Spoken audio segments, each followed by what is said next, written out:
Shivakumar cabinet ಬಹುತೇಕ final. ನಾಳೆ 10 ರಿಂದ 12 ಶಾಸಕರು ಸಚಿವರಾಗಿ ತಮ್ಮ ಪ್ರಮಾಣ ವಚನವನ್ನು ಸ್ವೀಕರಿಸಲಿದ್ದಾರೆ. ಮೊದಲ ಪಟ್ಟಿಯಲ್ಲಿ ಇಬ್ಬರು ಹೊಸಬರಿಗಷ್ಟೇ ಅವಕಾಶ ಅಂತ ಹೇಳಲಾಗ್ತಾ ಇದೆ. ಅಂದ್ರೆ ಬಹಳಷ್ಟು ಹೊಸಬರಿಗೆ ಮಣೆ ಹಾಕುವಂತಹ ಸಾಧ್ಯತೆ ಈ ನೂತನ ಸಚಿವ ಸಂಪುಟದಲ್ಲಿ ದಟ್ಟವಾಗಿ ಕಾಣಿಸ್ತಾ ಇತ್ತಲ್ಲ. ಆದ್ರೆ ಮೊದಲ ಪಟ್ಟಿಯಲ್ಲಿ ಇಬ್ಬರು ಹೊಸಬರಿಗಷ್ಟೇ ಅವಕಾಶ ಅಂತ ಈಗಷ್ಟೇ ಗೊತ್ತಾಗ್ತಾ ಇದೆ. ಇನ್ನು ಪ್ರಮುಖವಾಗಿ ನಾವಿಲ್ಲಿ ಗಮನಿಸೋದಾದ್ರೆ ಈಗಾಗಲೇ ಸ್ಪೀಕರ್ ಆಗಿದ್ದಂತಹ ಯುಟಿ ಖಾದರ್ ಹಾಗೂ ಸಿದ್ದರಾಮಯ್ಯನವರ ಪುತ್ರ ಯತೀಂದ್ರ ಸಿದ್ದರಾಮಯ್ಯನವರಿಗೆ ಸಚಿವ ಸ್ಥಾನ ಬಹುತೇಕ ಫಿಕ್ಸ್ ಖಚಿತ ಅಂತ ಹೇಳಲಾಗ್ತಾ ಇದೆ.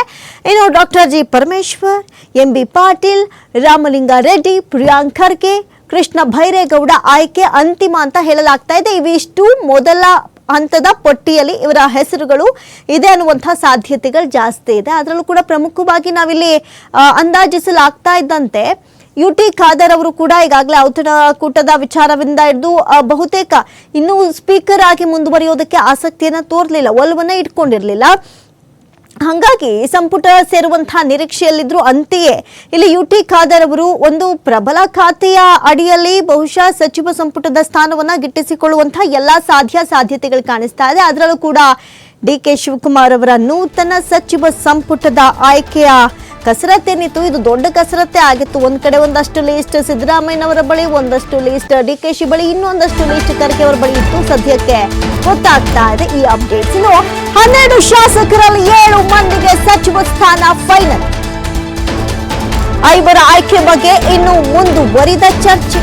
ನೋಡಿ, ಇನ್ನು 5 ಆಯ್ಕೆ ಬಗ್ಗೆ ಚರ್ಚೆ ಮುಂದುವರಿತಾನೆ ಇದೆ.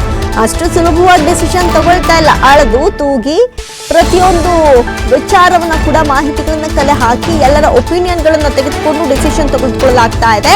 ಸಿದ್ದರಾಮಯ್ಯ ಡಿ.ಕೆ.ಶಿ ಜೊತೆ ರಾಹುಲ್ ಮೀಟಿಂಗ್ ಅನ್ನ ನಡೆಸಿದ್ದಾರೆ. ಬಹುತೇಕ ಇಂದು ರಾತ್ರಿಯೊಳಗೆ ಪಟ್ಟಿ ಪ್ರಕಟವಾಗುವಂತಹ ಸಾಧ್ಯತೆಗಳಿದೆ. ಸಂಜೆ ಡಿ.ಕೆ.ಶಿ ಸಿದ್ದರಾಮಯ್ಯನವರ ಜೊತೆ ಮತ್ತೊಂದು ಸುತ್ತಿನ ಸಭೆ ಇದೆ. ದೆಹಲಿಯ ಕೆ.ಸಿ. ವೇಣುಗೋಪಾಲ್ ಅವರ ನಿವಾಸದಲ್ಲಿ ಈ ಮೀಟಿಂಗ್ ನಡೆಯಲಿದೆ. ಇನ್ನೇನು ಕೆಲವೇ ಕ್ಷಣಗಳಲ್ಲಿ ವೇಣುಗೋಪಾಲ್ ಜೊತೆ ಸಭೆ ಆರಂಭ ಆಗುತ್ತೆ.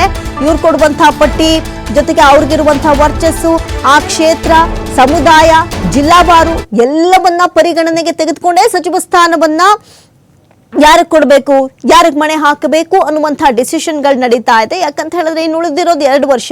2 ವರ್ಷದಲ್ಲಿ ಜಿಲ್ಲೆವಾರು ಯಾರು ಕೂಡ ಬೇಸರ, ಅಲ್ಲೂ ಕೂಡ ಎಲ್ಲೂ ಅಸಮಾಧಾನದ ಹೊಗೆ ಆಡಬಾರ್ದು. ಜೊತೆಗೆ ಸಮುದಾಯದ ವಾರು ನೋಡ್ಬೇಕಾಗತ್ತೆ. ಇಂಥದ್ದೊಂದು ಸಮುದಾಯ ಮುನ್ಸ್ಕೊಳ್ಬಾರ್ದು ಅನ್ನುವಂಥ ನಿಟ್ಟಿನಲ್ಲಿ ಅದನ್ನು ಕೂಡ ಸೀರಿಯಸ್ ಆಗಿ ತೆಗೆದುಕೊಳ್ಳುವಂಥ ನಿಟ್ಟಿನಲ್ಲಿ ಎಲ್ಲಾ ವಿಚಾರದಲ್ಲೂ ಅಳೆದು ತೂಗಿ ಒಬ್ಬೊಬ್ಬರಿಗೆ ಅವಕಾಶ ಕೊಡುವಂಥ ನಿಟ್ಟಿನಲ್ಲಿ ಚಿಂತನೆಯನ್ನ ನಡೆಸ್ತಾ ಇರೋದು ಹೈಕಮಾಂಡ್. ಜೊತೆಗೆ ಬ್ಯಾಕ್ ಟು ಬ್ಯಾಕ್ ಮೀಟಿಂಗ್ ನಿನ್ನೆ ಸಂಜೆ ಫೈನಲ್ ಆಗುತ್ತೆ ಅನ್ನುವಂಥ ನಿರೀಕ್ಷೆ ಇತ್ತು. ಅದು ಕೂಡ ಇವತ್ತಿಷ್ಟೊತ್ತಾದ್ರೂ ಆಗಿಲ್ಲ. ಇವತ್ತು ರಾತ್ರಿಯ ಒಳಗಾಗಿ ಒಂದು ಫೈನಲ್ ಡಿಸಿಷನ್ ಬರುವಂತಹ ಸಾಧ್ಯತೆಗಳು ದಟ್ಟವಾಗ್ತಾ ಇದೆ. ಈಗಾಗಲೇ ಮೊದಲ ಹಂತದಲ್ಲಿ ಒಂದು 10 ರಿಂದ 12 ಜನರ ಹೆಸರು ಪ್ರಕಟವಾಗುವಂತಹ ಸಾಧ್ಯತೆ ಇದೆ. ಇನ್ನು 2ನೇ ಹಂತದಲ್ಲಿ ಏನಾಗುತ್ತೆ ಅಂತ, ಯಾಕಂತ ಹೇಳಿದ್ರೆ ಅಸಮಾಧಾನ ಸ್ಫೋಟಗೊಳ್ಳುವಂತಹ ಸಾಧ್ಯತೆ ಇದೆ. ಎಲ್ಲರನ್ನ ವಿಶ್ವಾಸಕ್ಕೆ ತೆಗೆದುಕೊಂಡೇ ಸಚಿವ ಸ್ಥಾನವನ್ನ ಕೊಡಬೇಕಾಗತ್ತೆ. ಹಾಗಾಗಿ ಹೆಜ್ಜೆ ಹೆಜ್ಜೆಗೂ ಕಾಂಗ್ರೆಸ್ ಹೈಕಮಾಂಡ್ ಭಾರಿನೇ ಹುಷಾರಾಗಿ ಹೆಜ್ಜೆ ಇಡುವಂತ ಕೆಲಸಗಳನ್ನ ಮಾಡ್ತಾ ಇದೆ. ಯಾಕಂತ ಹೇಳಿದ್ರೆ ಇವಾಗೇನೋ ಯಾರಿಗೋ ಕೊಟ್ಬಿಡ್ತೀವಿ, ಒಬ್ರನ್ನ ಓಲೈಕೆ ಮಾಡ್ಕೊಳಕ್ ಒಬ್ರಿಗೆ ಕೊಟ್ರೆ 2028ಕ್ಕೆ ಎಲೆಕ್ಷನ್ ಇದೆ. ಸಮುದಾಯವಾರು, ಜಿಲ್ಲೆವಾರು ಇದು ಎಫೆಕ್ಟ್ ಬೀಳಬಹುದು.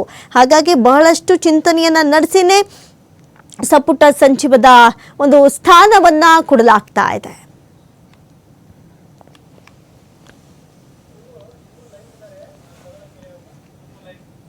ಈ ಬಗ್ಗೆ ಮತ್ತಷ್ಟು ಮಾಹಿತಿಯನ್ನ ಕೊಡ್ತಾರೆ. ನೇರ ಸಂಪರ್ಕದಲ್ಲಿ ಜಾಯ್ನ್ ಆಗ್ತಾ ಇದ್ದಾರೆ ಶಿವಕುಮಾರ್. ನಾವಿಲ್ಲಿ ಪ್ರಮುಖವಾಗಿ ನೋಡಿದರೆ ನಿನ್ನೆ ರಾತ್ರಿಯೇ ಬಹುತೇಕ ಫೈನಲ್ ಆಗುತ್ತೆ ಅನ್ನುವಂಥ ನಿರೀಕ್ಷೆ ಇತ್ತು. ಆ ನಿರೀಕ್ಷೆ ಹುಸಿ ಆಯ್ತು. ಇವತ್ತು ರಾತ್ರಿ ಒಳಗೆ ಫೈನಲ್ ಆಗುವಂತ ಸಾಧ್ಯತೆ ಇದೆ. ಜೊತೆಗೆ ಬ್ಯಾಕ್ ಟು ಬ್ಯಾಕ್ ಮೀಟಿಂಗ್ ಗಳನ್ನ ನಡೆಸ್ತಾ ಇದ್ದಾರೆ. ಸದ್ಯಕ್ಕೆ ಏನೆಲ್ಲ ಅಪ್ಡೇಟ್ಸ್ ಇದೆ ಶಿವು ಈ ವಿಚಾರಕ್ಕೆ ಸಂಬಂಧಪಟ್ಟಂತೆ?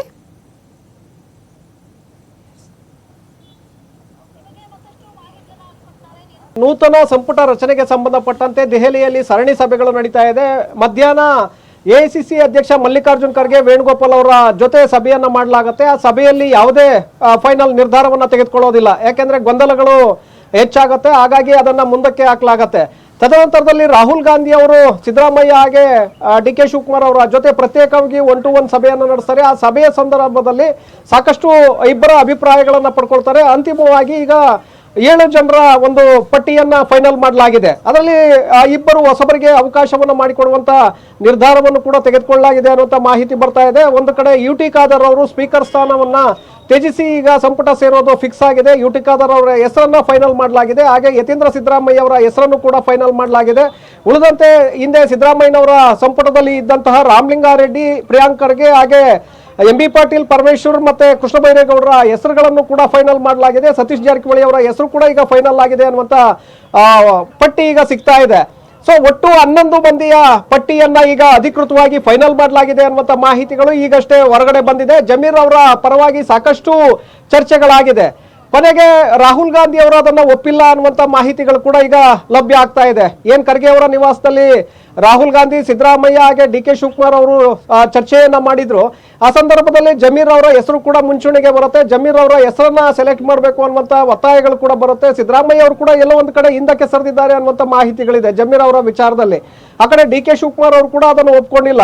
ಹಾಗಾಗಿ ಜಮೀರ್ ಅವರ ಹೆಸರು ಹಾಗೆ ಪೆಂಡಿಂಗ್ ಉಳಿದಿದೆ. 11 ಜನರ ಆಯ್ಕೆ ಈಗ ಆಗಿದೆ. ತದನಂತರ ವೇಣುಗೋಪಾಲ್ ಅವರು ಮನವಿಯನ್ನ ಮಾಡ್ತಾರೆ, ಇಲ್ಲ ಜಮೀರ್ ಅವ್ರದ್ದು ಆ ರೀತಿ ಆಗಿಲ್ಲ, ಆ ನಂತರ ಮುಂದೆ ಅದರ ಬಗ್ಗೆ ನಾವು ಚರ್ಚೆಯನ್ನ ಮಾಡೋಣ. ಕೇರಳದಲ್ಲಿ ಹೆಚ್ಚು ಸೀಟುಗಳನ್ನ ಗೆಲ್ಲೋದಕ್ಕೆ ಅವರ ಪಾತ್ರ ಕೂಡ ಇದೆ. ಹಾಗಾಗಿ ಜಮೀರ್ ಅವರನ್ನ ಯಾವುದೇ ಕಾರಣಕ್ಕೂ ಕೂಡ ಬಿಡೋದು ಬೇಡ. ಹಾಗಾಗಿ ಅವರಿಗೆ ಒಂದು ಅವಕಾಶವನ್ನ ಮಾಡಿಕೊಡಿ ಅನ್ನುವಂತ ಡಿಮ್ಯಾಂಡ್ ಅನ್ನ ವೇಣುಗೋಪಾಲ್ ಅವರು ರಾಹುಲ್ ಗಾಂಧಿ ಅವರ ಮುಂದೆ ಇಟ್ಟಿದ್ದಾರೆ ಅನ್ನುವಂತ ಮಾಹಿತಿಗಳಿದೆ. ಹಾಗಾಗಿ ಸಂಜೆ 6 ಗಂಟೆಯ ಸಭೆಯಲ್ಲಿ ನೋಡೋಣ ಅನ್ನುವಂತ ಮಾತನ್ನ ಹೇಳಿ ರಾಹುಲ್ ಗಾಂಧಿ ಅವರು ಅಲ್ಲಿಂದ ಎದ್ದು ಹೊರ ನಡೆದಿದ್ದಾರೆ ಅನ್ನುವಂತ ಮಾಹಿತಿಗಳಿದೆ. ಸೊ ಹೀಗಾಗಿ ಜಮೀರ್ ಅವರ ವಿಚಾರದಲ್ಲಿ ಹೈಕಮಾಂಡ್ ಯಾವುದೇ ನಿರ್ಧಾರವನ್ನ ತೆಗೆದುಕೊಂಡಿಲ್ಲ. ಒಟ್ಟು 11 ಜನರ ಆಯ್ಕೆ ಈಗ ಬಹುತೇಕವಾಗಿ ಫಿಕ್ಸ್ ಆಗಿದೆ. ಆ ಒಂದು ಪಟ್ಟಿಯನ್ನ ಇವತ್ತು ರಾತ್ರಿ ಒಳಗೆ ಅಧಿಕೃತವಾಗಿ ಪ್ರಕಟಣೆ ಮಾಡುವಂತ ಸಾಧ್ಯತೆಗಳು ಕೂಡ ಇದೆ ನಿರೀಕ್ಷಾ. ಜಮೀರ್ ಅವರ ವಿಚಾರದಲ್ಲಿ ರಾಹುಲ್ ಗಾಂಧಿ ಅವರ ನಿರ್ಧಾರ ಹೇಗಿರುತ್ತೆ ನೋಡ್ಬೇಕಾಗತ್ತೆ. ಯಾಕೆಂದ್ರೆ ಪಕ್ಷ ವಿರೋಧಿಯಾಗಿ ನಡ್ಕೊಂಡಿದ್ದಾರೆ, ಪಕ್ಷದ ಅಭ್ಯರ್ಥಿಯ ವಿರುದ್ಧ ಸೋಲಿಗೆ ಕಾರಣರಾಗಿದ್ದಾರೆ ಅನ್ನುವಂಥದ್ದೇನಾದ್ರೂ ರಾಹುಲ್ ಗಾಂಧಿ ಅವರ ಮನಸ್ಸಿಗೆ ಬಂದಿದ್ದೇ ಆದ್ರೆ ಖಂಡಿತವಾಗ್ಲೂ ಕೂಡ ಅದನ್ನು ಒಪ್ಪೋದಿಲ್ಲ. ವೇಣುಗೋಪಾಲ್ ಅವರು ಹೇಳಿದ್ರು ಕೂಡ ಅದನ್ನ ನಿರಾಕರಣೆ ಮಾಡುವಂತಹ ಸಾಧ್ಯತೆಗಳೇ ಹೆಚ್ಚಿದೆ. ಯಾಕಂದ್ರೆ ಸಿದ್ದರಾಮಯ್ಯ ಅವರ ವಿಚಾರದಲ್ಲಿ ಯಾವ ರೀತಿಯಾಗಿ ರಾಹುಲ್ ಗಾಂಧಿ ಅವರು ನಿರ್ಧಾರವನ್ನ ತೆಗೆದುಕೊಂಡ್ರು ನೋಡ್ಬೇಕಾಗತ್ತೆ. ಸಿದ್ದರಾಮಯ್ಯ ಅಹಿಂದ ನಾಯಕರು, ರಾಜ್ಯದಲ್ಲಿ ಪ್ರಭಾವಿ ನಾಯಕ, ಅವರನ್ನ ಬಿಟ್ರೆ ಆಗೋದಿಲ್ಲ ಅನ್ನುವಂತಹ ಸಂದರ್ಭಗಳಿದ್ರು ಅವರನ್ನ ನಯವಾಗಿ ಅವರನ್ನು ವಿಶ್ವಾಸಕ್ಕೆ ತೆಗೆದುಕೊಂಡು ಇವತ್ತು ರಾಜೀನಾಮೆಯನ್ನ ಕೊಡಿಸುವಲ್ಲಿ ರಾಹುಲ್ ಗಾಂಧಿ ಅವರು ಯಶಸ್ವಿಯಾಗಿದ್ರು. ಅಂದ್ರೆ ಹೈಕಮಾಂಡ್ ಪರಮೋಚ್ಚ. ಹಾಗಾಗಿ ಹೈಕಮಾಂಡ್ ಏನು ನಿರ್ಧಾರವನ್ನ ತೆಗೆದುಕೊಳ್ಳುತ್ತೆ ಅದಕ್ಕೆ ಎಲ್ಲರೂ ಕೂಡ ಭದ್ರಾಗಿರ್ಬೇಕು ಅನ್ನುವಂತ ಒಂದು ಮೆಸೇಜ್ ಅನ್ನ ಈ ಮೂಲಕ ರವಾನೆ ಮಾಡಿದ್ರು. ಈಗ ಜಮೀರ್ ಅವರ ವಿಚಾರದಲ್ಲೂ ಕೂಡ ಅದೇ ರೀತಿಯಾದಂತಹ ಒಂದು ನಿರ್ಧಾರವನ್ನ ತೆಗೆದುಕೊಳ್ಳಬಹುದು. ಆದ್ರೆ ವೇಣುಗೋಪಾಲ್ ಬಹಳ ಒತ್ತಡವನ್ನ ಹಾಕಿದ್ದಾರೆ ರಾಹುಲ್ ಗಾಂಧಿ ಅವರ ಮೇಲೆ, ತಗೊಳ್ಳೇಬೇಕು ಅನ್ನುವಂಥ ಒತ್ತಡವನ್ನ ಹೇರಿದ್ದಾರೆ ಅನ್ನುವಂಥ ಮಾಹಿತಿಗಳಿದೆ.